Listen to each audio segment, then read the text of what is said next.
welcome back to the BDGE Dynasty Fantasy Football channel. As always, I am joined with Adam and Andrew. Today, we're doing a little trade action show. We're kind of in a weird spot where, like, we don't want to keep yapping about rookie drafts because a lot of you guys have already had your rookie drafts. We're getting into some startup content. We did the buy, sell, hold stuff. So just let us know what kind of content you want to see, and we will continue to rip that out for you. What the fuck are you laughing at? Don't make me drop a diss track on you right now. We're buying hell. We're buying hell. We're selling heaven. Fuck it. We ball. Let's get into some trades. We handing them out. All right. This is absolutely maniacal. So let's start with a maniacal trade.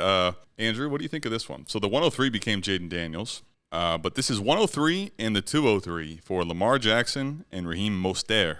What did the 203 turn into? I don't think he said, actually, or he or she. I think it wasn't made yet. I think 103 was Daniels. I think 203 is still a pick. Fair enough. Was my understanding of. Yeah, I'm taking the Lamar side here. Yeah, I mean, straight up. This gets into my video that I just dropped yesterday on our channel, which seemed to have ruffled a lot of feathers because I was talking about capitalizing on rookie hype and Jaden Daniels being traded for Lamar Jackson. This is exactly what I was talking about in that video. I am going with the Lamar Jackson side as well. By the way, I apologize. 203 became Pearsall. Pearsall. Okay, that makes it more so. That makes like it even the idea of it's more sus. Yeah. Yeah. Okay, so the 103. Here's really what it comes down to is like Caleb's the 101. Yep. Consensus. Sure. Are you taking Caleb over Lamar Jackson in a Dynasty startup draft? No, but he'd be very close probably. Right. And even the fact that it's kind of close, regardless, it's not the 101. It's the 103. I took Caleb over Lamar in a Okay. startup. I don't really have a problem with it. I wouldn't do it. I would take Lamar over Caleb, but it's close. Yeah. But that's the only way you can even argue this trade, I think, right? The 103,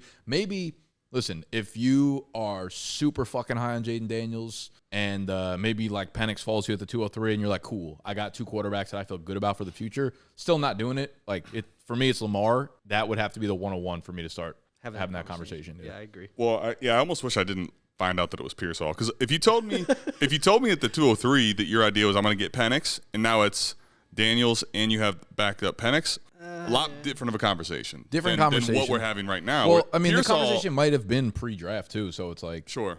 I mean, the thing for me is Mostert is being tacked onto this trade is just like a little freebie because I'd pay Daniels plus whatever the 203 was generically. The only time I know that I would get potentially burned or feel like I might want it back is if that actually was Penix. If it's anyone not named Penix at the 203, I'd take the Lamar side here.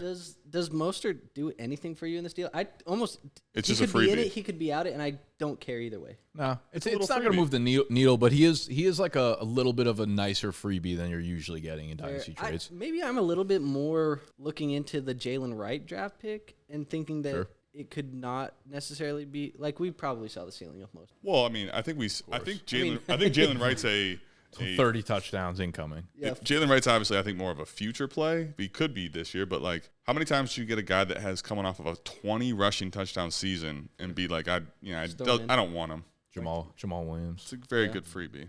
True. Garrett Blunt. It happens.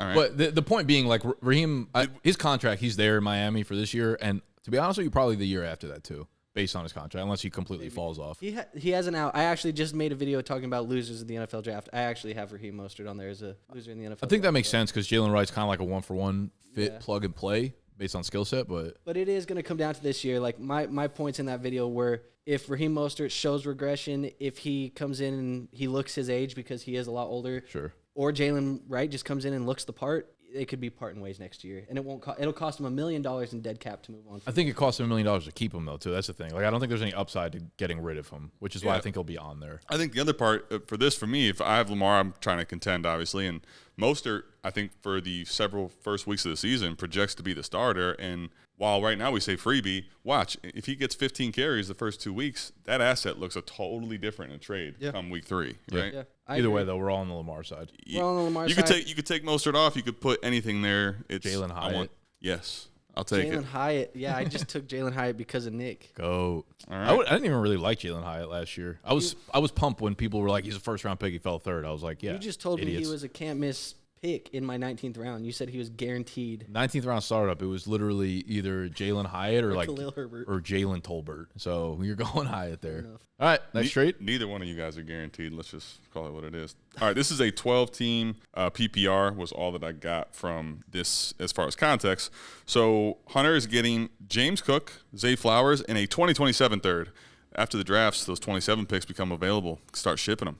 Deontay Better Johnson. paid for that season already. I mean, Trading that 4 draft years in advance. I think the name, definitely not. They did not pay for that pick. Definitely not. Definitely not the fuck. Deontay Johnson, Rashad White, Rashid Shaheed, and Zach Charbonnet is the side that definitely not the fuck 3 is getting. Yeah. Where we at here? Hate boys and this girls? trade for definitely not. I'm definitely not making this trade is what I was going to say. I'm for definitely sure. not I'm siding with definitely definitely not. not. The fuck? Like, I'm not doing that.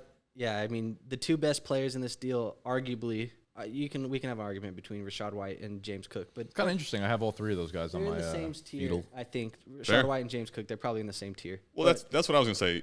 We go fractions on this. Let's just Yeah, keep this so on the rails. If you cancel those out, player and bias, Cook- you could lean one way or the other. But then now what? What do you Yeah, got? White and Cook, let's cancel each other out, and then it's Zay Flowers for Deontay Johnson, Rashid Shaheed, Zach Charbonnet. Just give me Zay Flowers, bro. Yeah, I like the Cook Zay Flowers side as well. Rashad White is someone that we were just kind of talking about last episode about him being kind of on the hot seat, and most dynasty players want to trade him. I think the fact that you're able to trade him for James Cook and get someone who's a bunch of years younger, probably on a better offense, like Zay Flowers is clearly the better asset of the other receivers on the other team. Like, I agree with you. I think Cook Honestly, and Flowers though, are probably my As I favorite. look at this, like when we do the fractions and cancel it out, like it's not like you lost by a landslide. Like I don't think definitely not is like getting Yeah, he is. taken to the shed right now. but- Shafted. Definitely not. honestly, Is definitely back in that but, shed. But you're getting 2 assets in Rashid Shaheed and Zach Charbonnet that I just think are such dead assets. Like I don't feel like they do anything for you other than you are preying on a Kenneth Walker injury or you're hoping Yeah. that Rashid Shaheed is something in. Shaheed's a dead asset to me. just Charbonnet feels a little bit more than nothing. You know, he feels like he's not. I wouldn't cancel him out of the trade, but he's not on the level of any of these players. Yeah, but I just feel like he just doesn't.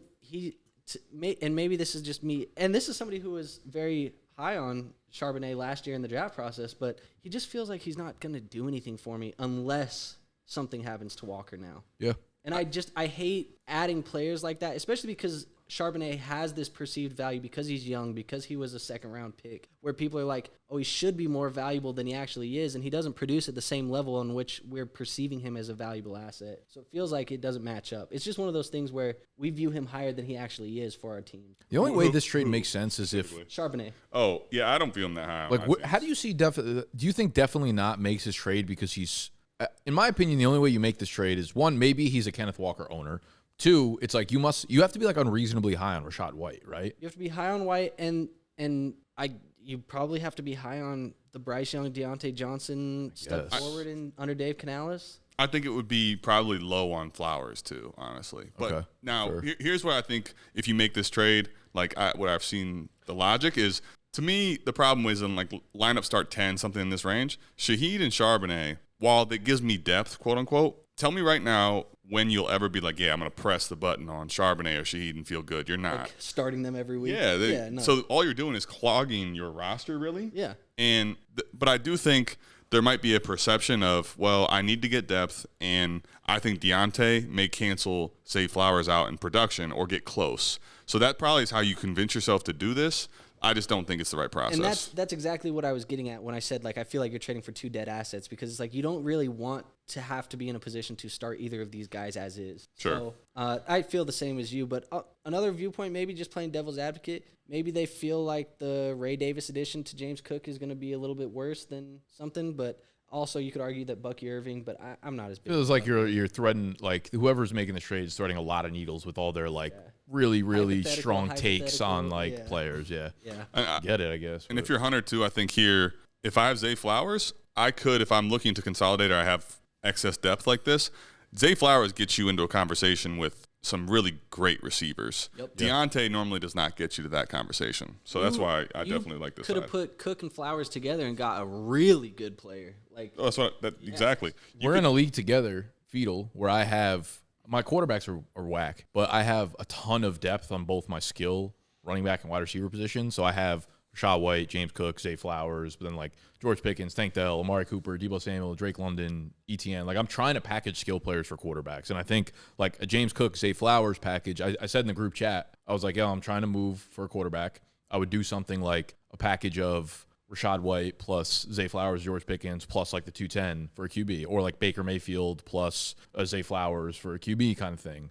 Haven't heard anything back yet, but like those are the moves I'm trying to make. Like not for a Deontay Johnson. And I generally operate under the process of I never really want to be on the receiving end of getting the package. And pause that, of course, but I never want to be on that side that's getting the 4 assets for my 2. I never want to be on the side that's getting 3 assets for my 1. Well, like I always want to be the guy that's tearing up rather than tearing down, because when I tear down, it's got to be a very specific trade for a very specific reason. And this just feels like you're trading down for no real reason here. And that's why I don't really like that. Yeah. I think to the point you're making, I think that's how a lot of people feel. To me, I think if you tell me now obviously these players are not worth that, but I think Charbonnet, he went for a second, and some people might still have him as a second type of a player. If you flip Shaheed and Sharbs for 2 seconds there, how do you feel about the trade now? Let me just ask you that generically. You get Sharb for 2 seconds. and Shaheed? So it's Deontay, Rashad White, but instead of those players, let's put seconds in there. 25 seconds. So why would you make that flip?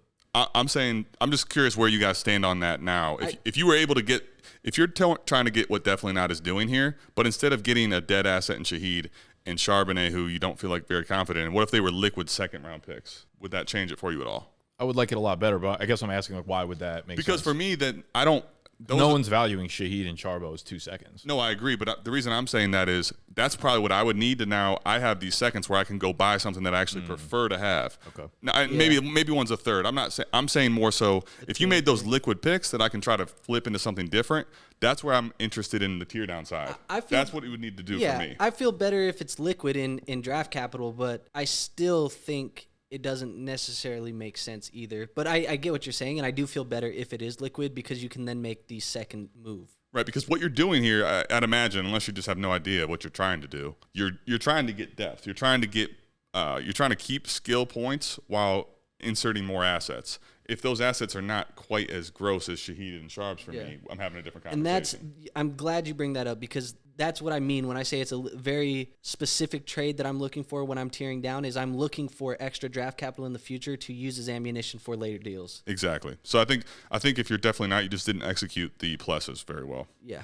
All right. Last one here. This one I think actually is a 14-team Superflex. Ooh. Oh, no, sorry. This is 12-team. 12-team Superflex, PPR, half-point tight end premium. Mostert's back. Mostert's moving. He's interesting. One of the most traded players in Dynasty, people are saying. Okay. Nico and Jacoby Myers for Raheem Mostert and Michael Pittman. Which side of the deal you guys want here? Do we have a scoring setting? 12-team Superflex. It's PPR with a half tight end premium. So pretty vanilla. Start 10. My gut is initially leaning at the Pittman-Mostert side. Okay. I think I'm there too. I feel like Pittman in full PPR just feels like such a rock-solid play. Pittman and Collins probably aren't too far in startup value, but I would prefer Pittman over Collins. And then Myers-Mostert, I think there's an argument you could go either way. I don't see a big value dip in either of these sides. I'm probably fine with either of them. If I had to guess, I feel like if you're making a lateral move like this, it kind of just feels like whoever is trading for Nico probably has CJ Stroud. Or Anthony Richardson is on the Pittman side. Yeah, right. You're looking to kind of get a stack or an edge over there or something. It's something where, like, maybe I lost in value in the trade, but, like, it's plus EV value for my team because of this kind of thing. I don't know I necessarily feel a types of way about this, I actually want to talk about that because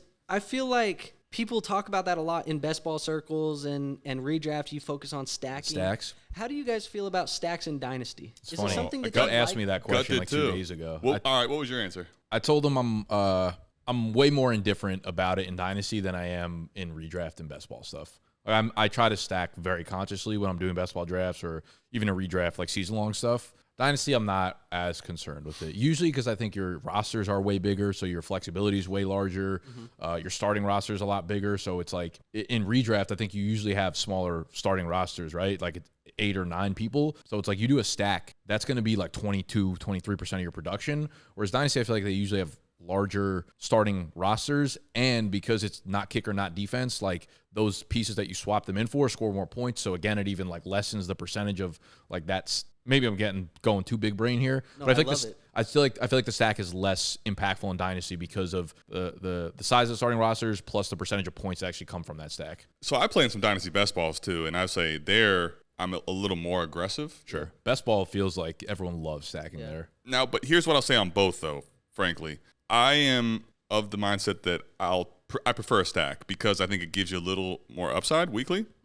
But I think if I am in a market where people overvalue that, you can have it. Basically, for me, it's a tiebreaker. If I think a trade is close and I'm going to be getting a stack involved in that, I'll definitely make that type of a trade. But I'm not basically going to go out of pocket is what I'm trying to say. I'm not going to go chase a stack because it's a stack. I think that's where people get in trouble. I think I will do that, and sometimes in best ball drafts, where like, ooh, maybe I'll not to a crazy degree, but maybe I'll like dip into the next tier to get my like Burrow Higgins. So stack like in a best the ball round. redraft stack, you're like maybe you reach a round early because you know you need to get him. Yeah. I completely agree. But- In Dynasty though, I wouldn't do that. Is what I'm me saying. neither. I would say in best ball, especially too, if you're playing on like underdog and things like that, like getting very creative and getting outside of ADPs and tiers like that actually is what gives you a difference from some of the other people in the tournaments that you're in.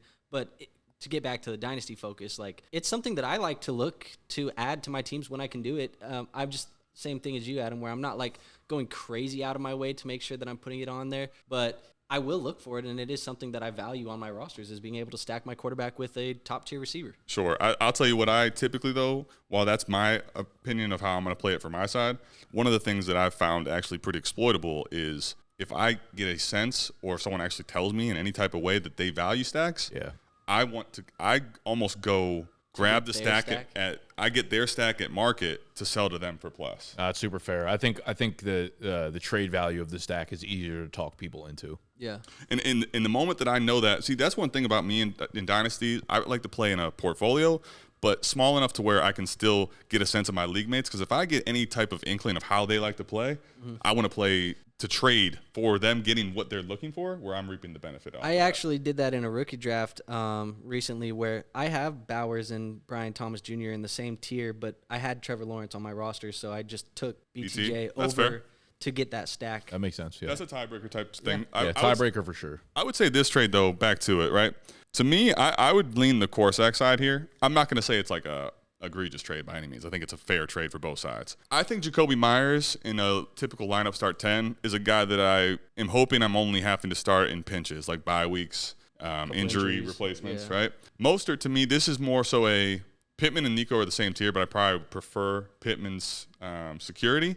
And then Mostert, while he's gross, I'm looking to hopefully capture one more, magical run. And I feel like I can start him weekly if I have a running back needy team, which a lot of my teams right now, I'm looking to fill one or two spots on my running back depth chart. So I can understand it for Corsac's side and what they're trying to do, but I think it's pretty lateral as far as just values. I don't think it's any crazy value difference.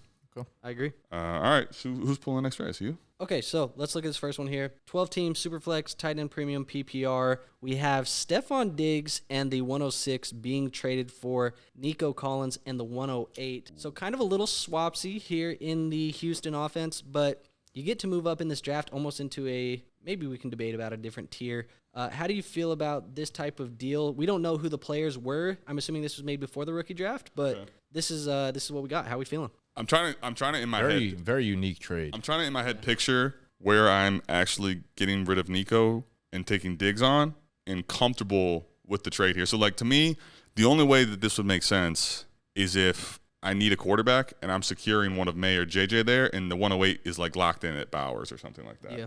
Now I'm not even saying I'm making that trade. I'm thinking that's like as I go through scenarios in my head, that's the only way that I could see seeding that type of value loss from Nico to Diggs because of how old Diggs is and how we don't know what the hell's going to happen with his future. Yeah, this feels like a trade of whoever is getting Diggs is clearly not aligned with the way that we see Diggs right now. Sure. Like he's probably like things just kind of flamed out in Buffalo. He's still Diggs, and now he's got Stroud. Yeah. And if you feel that way, then this trade makes a ton of sense for you. But Diggs is older, obviously, much older. How do we feel about I mean, let's just think about the next year or two for Stephon Diggs because we probably only need to be thinking about him in 1 or 2 year windows at this point. Yeah. Do you think this is still a guy that's going to get 120-plus targets in that Houston offense and be a wide receiver, low-end wide receiver 1, high-end wide receiver 2? I think he can be. I think he can. I think when we look back at the end of the year, I think he'll probably be in like the wide receiver 12 to 15 mix. I agree. Ooh. Well, yeah, I think it's in PPR for sure. I think it's well within the ranges of outcomes. I'm going to give you one more scenario, just what your guys' thoughts are on this. What if that was Rome and you felt really, really strongly about Rome? So Diggs and Rome for Nico and Bowers or something. whoever the 8 is. BTJ. That's kind of the way I'm assuming it because Rome is gone. I think like 6-ish in almost all my rookie 5, drafts. 6 is like typically where he goes, right? Yeah, I much rather be picking at that 6 than that 8. I think there's For a sure. teardrop definitely from the 2. So I you ask yourself, is personally a teardrop worth the 5-year difference in Nico and Stephon Diggs? I think I lean the Diggs in the 106 side personally because Interesting. Now, so if you're at the 106 here and you're making this trade, what are you hoping to have at the 106 that makes it that different for you? Is it Rome? Let's say this is happening in the rookie draft right now. You're on the clock at 106. What player is available there that makes you pull that trigger? Exactly. the way that I think about it Something is realistic. Caleb Marvin are off already. Obviously, Jaden Daniels is off already. Then I would say that Malik Neighbors, probably one of the quarterbacks. So yeah, I am. Let's say Drake May and Rome I'm are sitting probably here the two looking realistic at ones. May, Rome, McCarthy. That's probably where I'm looking at right here.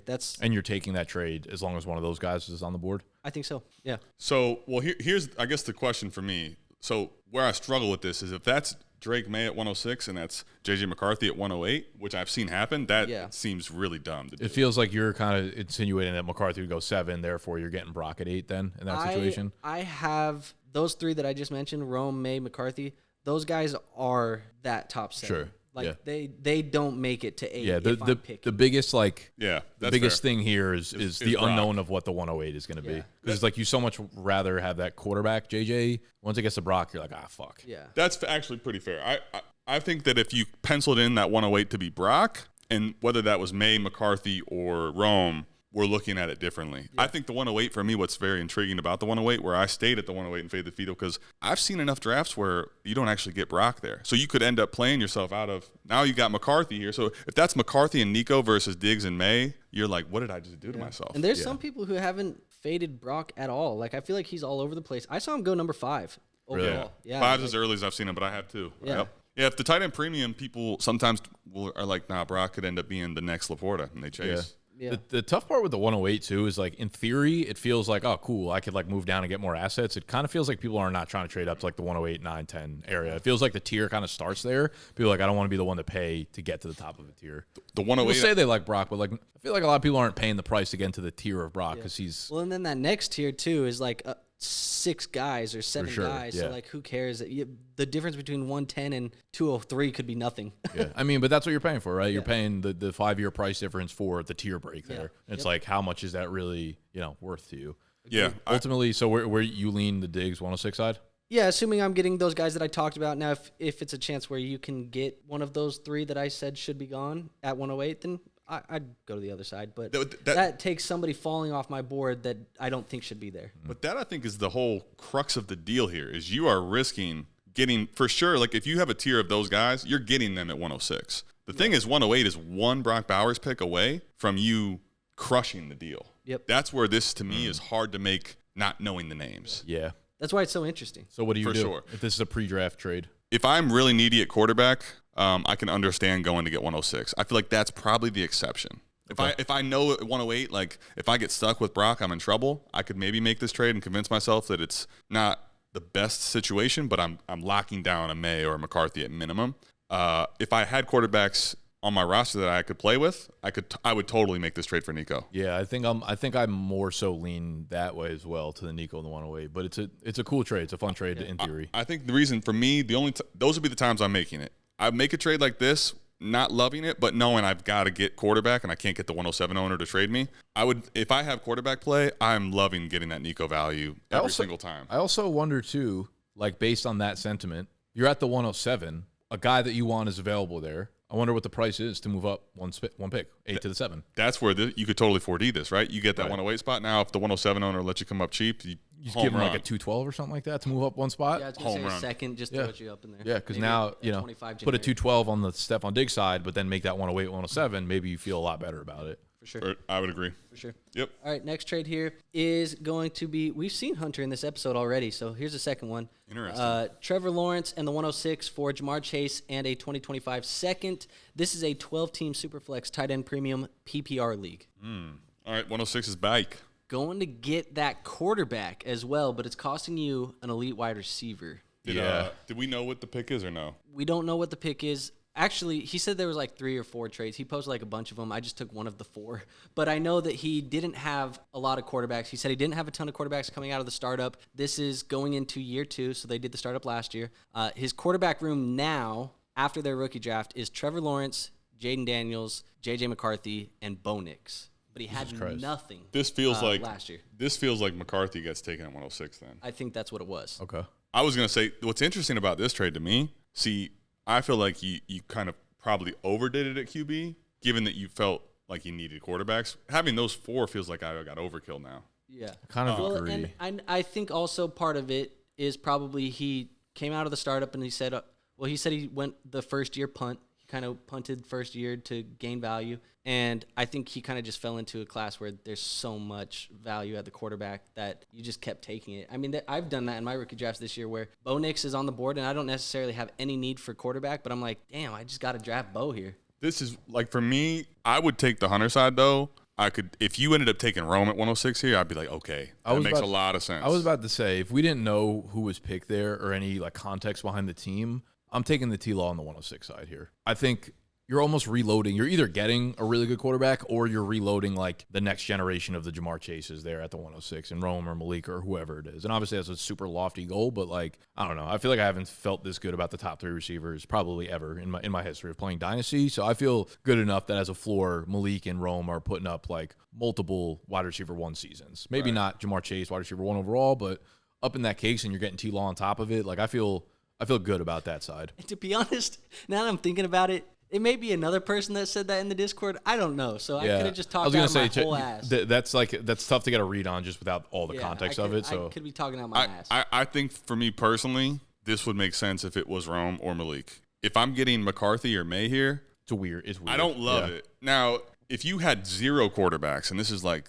what you had to do, I can get behind it. But for me, I think you execute it beautifully if you get Rome there. Like I totally would get behind that trade. Yeah, I agree. I think from a value standpoint, there's just more value on the Lawrence and the 106 side. Sure. Whatever you decide to do with that is what you decide to do with it. But there's more value over there, and typically that's what I like to do. Is I want to gain the most value in the trade room because, like we've mentioned, you can continue making more moves and. Every time that you accumulate more and more value, the better and better your team gets long term. You do that over the course of 1 or 2 years, all of a sudden you have a juggernaut. That's fair. To me, if you get 2 quarterbacks here, it's hard to recapture a valued player like Chase later on without overpaying again to go get him. Feels a little directionless. Yeah. But if you I agree with you. I was going to say if you've gained enough value over that time, then you can make that payment because it doesn't matter. Yeah, you stack enough value to go reacquire it. I agree. Yeah. I would say I prefer here to get the T-Law side if I know I can get Rome. But I'll say, though, that 2nd and 25 feels like it's kind of fraudulent in the deal. Like it just is a piece that it's not meaningless, but it's so different than the rest, right? Yeah, it feels like it's there, but I don't care, you know? Facts. Like it's there, but I don't care. All right, so T-Law side. Yeah. All right, cool. Yep. Next Clean trade. sweep. We got this one, 103 for Bryce Young in the 107.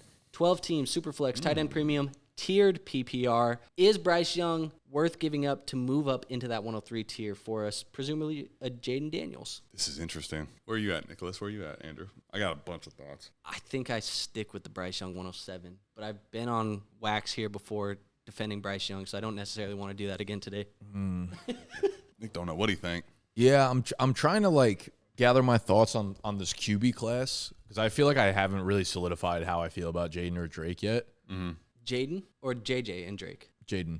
Oh, both. Jaden Daniels. And I have Jaden Daniels and Drake as my 2-3. 2-3. So I'm saying like if I have Jaden as my 2 in the rookie class, sure, but like overall in the grand scheme of quarterbacks in Dynasty, I would say majority of people are very strongly convicted that it's Jaden over May right now. Yeah. I mean in the landscape of like Dynasty QBs, not even like rookie. It's like am I convinced enough that I believe in Jaden to make a trade like this? Yeah. Because that's, it's probably Caleb Marv, and then you have your choice of Jaden or Drake, whatever. And I'm not like convicted on either of those guys, but I feel like it's hard not to be convicted that they're probably better fantasy assets than Bryce Young. Jaden is. Maybe at 3 they're going up and they're trying to get neighbors.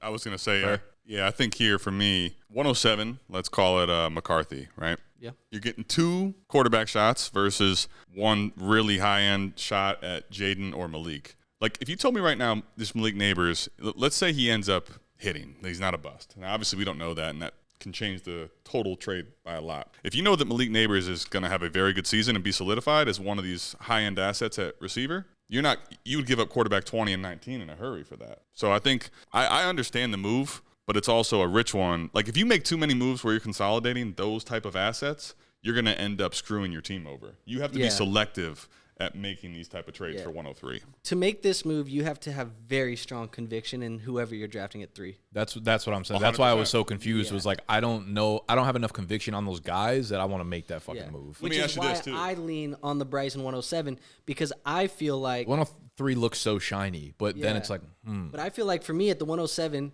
because the way my draft board would be 3 is Daniels. So I'm looking at it as Daniels versus Bryce Young and McCarthy, or Bryce Young and May, depending on who's falling there at the 107. And I would rather have Young and May or Young and McCarthy over just Jaden because I'm getting 2 bites of that apple. I'm getting to kind of see what happens with both of those. And yes, Daniels has the rushing upside. He has a high ceiling, but in a 12-team super flex, maybe having the 2 guys and one of them pan out is better than having the one guy who maybe pans out. I'm going to make the case a couple different things. I think I'm with you on that. Okay, go ahead. Sorry. Yep. He's with me. I just went ahead. Oh, that's all you got? That was me going ahead. Yeah. That's all you have to say? Yeah. You've been speechless on this matter. Thank you for your help. 103 is, to me, though, I make the case on this. 103, you've talked about in your previous video. Yeah. Jaden Daniels gets you to a unreasonable conversation. Don't say that; it'll ruffle feathers. But no, we just saw him get Lamar. Is that real? But no, is that real? We just saw him get Lamar. But that's what I'm saying. Yeah. Right now, if you tell me that 107 and Bryce Young, and I have to add something little bit of a plus to go get Lamar, there's no chance we don't do that. I'm having such a hard time believing that Jaden Daniels gets you into the unreasonable conversation spectrum. Nick, people are telling me in the comment section, I see you guys, they're saying that this is unrealistic, this doesn't make sense, but I'm looking at trades that are being made across all of these Dynasty leagues. Trades are being submitted in this Discord, my Discord, on Dynasty Daddy, in their database. Like, people are making ridiculous trade offers for Jaden Daniels, and you can get insane players that are cornerstone players in Dynasty for Jaden Daniels, and people think it's insane behavior that I'm suggesting that he should be sold for that price. Well, I think, though, that's why, while in process, I get it with Bryce and JJ, let's call it, or whoever's there. But sometimes while the process is there, if you know that Jaden Daniels gets you to a tier of Jalen Hurts or to, Lamar Jackson, you couldn't get me off of 107, Bryce Young, and whatever that little bit of plus was to go get an elite quarterback. It's so hard to do that. I hear you. In that 40 chess move, that next move, that's where you could really kind of clean up here. But and let me give you one more scenario. At face value, I was just going to say at face value. I'm with you. I'm more with the Bryson 107, but yes, you're right. If you can make that second move, that's where you're at. Because in that video, I saw Jaden Daniels being traded for Joe Burrow, Jaden Daniels being traded for Jalen Hurts, Joe Burrow being fucking insane. Like, it's crazy what happens. So yes, it's that secondary move. Give me Jaden Daniels because then I can make that other move to go get this incredible asset. But that's the way I look at it. That's why it's a little harder for me. Now, let me give you one more crazy scenario with Jaden Daniels' hype. What if that extra piece wasn't even a part of the deal because someone at 102 took Jaden Daniels? Now you get Marv. That's what I'm saying. To give you the same, it's one less move, but the same scenarios. If someone really reached on Jaden, you would make this for Marv every time. Yeah, for sure. So just giving the context. If you know that this is even Jaden, you just have to make an extra move to try to get yourself in that same tier. Brother, I'll take the 103 side. You sold me. Thank you. I'm out. I'm glad that I'm leaving this league. Nick has said nothing. I'm leaving this league. Nick has said nothing and shook my hand, so he's in too. Nick said the whole time, I'm with you. When your league mates are playing chess, play 4D chess. Play checkers. Next trade. That's my 3. That's my 3. So we got Nick's ready to go home. All right, cool. Nick, you don't got any trades? Nah, I mean, I figured you guys were always going to bring too many and then talk for too long, so this was going to be a long video. Did we talk enough? That was a great way to clean up. That was good. I mean, that was probably a quick 30, 40 minutes. Yeah. How we should. Keep it concise. I'm proud of y'all. I'm proud of you. So, yeah, I'm going to double down. Sell your goddamn Jaden Daniels for one of these big players, dude. Like, we're seeing it happen in real time, but whatever. Andrew's excited about this last trade. I'm excited now, too. He's about to go do something in his Dynasty leagues tonight, you could tell. He's got ideas. He's going to do something he definitely regrets a day from now. But, yeah, it's just funny because, like I said, I feel like it ruffled feathers. People kind of looked at that video and said, this isn't happening, and oh, this would never happen in my league. But then we have 150 other leagues that it's happening in all of these leagues. And it's like, Yeah. you don't know because you haven't tried. Go try. Go offer Jaden Daniels for something and see what happens. I bet you somebody's a little bit higher on Daniels than you think. Now, one other last thing. Actually, let's just get out of here. All right. We'll cut it there. Thank you guys for hanging out with us today. And as always, you can submit your trades in the Discord that we have free to join down below. We're also organizing Dynasty Startup Leagues for you down there. So if you want to join another one, add it to the portfolio. If it's your first one, good people in there starting leagues with you. We love you. Subscribe, thumbs up, all that good sheesh. Hank.